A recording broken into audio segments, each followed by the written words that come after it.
Sebanyak 100 anak berkebutuhan khusus di 16 kabupaten kota di Aceh tahun ini mendapat bantuan kursi roda cerebral palsy dari Dinas Sosial Provinsi Aceh.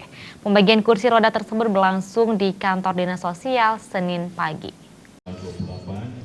Dinas Sosial Aceh pagi menyalurkan sebanyak 100 kursi roda untuk penderita lumpuh otak, anak autis yang ada di 16 kabupaten kota di Aceh.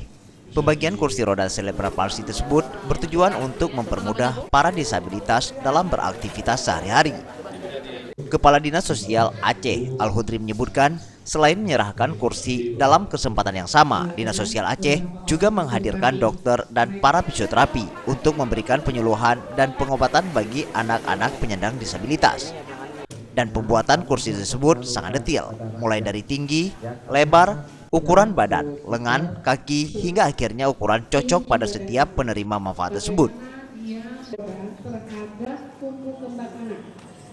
Tahun ini sesuai dengan anggaran kita tentunya ini ada 100 adik-adik kita, 100 unit. Hari ini mungkin kita laksanakan 50 orang, besok 50 orang, kan begitu ya.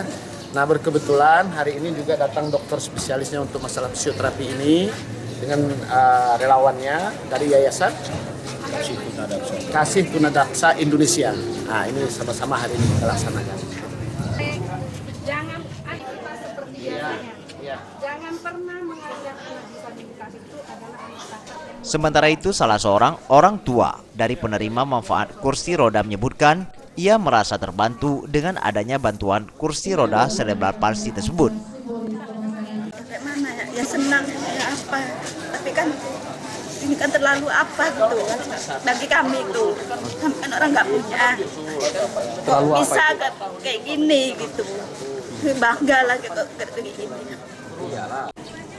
Pada tahun 2018, Dinas Sosial Aceh juga telah menyalurkan kursi roda untuk penderita lumpuh otak dalam jumlah yang sama dengan tahun 2019. Dan pembagian kursi roda ini akan terus dilakukan di tahun-tahun selanjutnya. Tim Liputan, Aceh TV.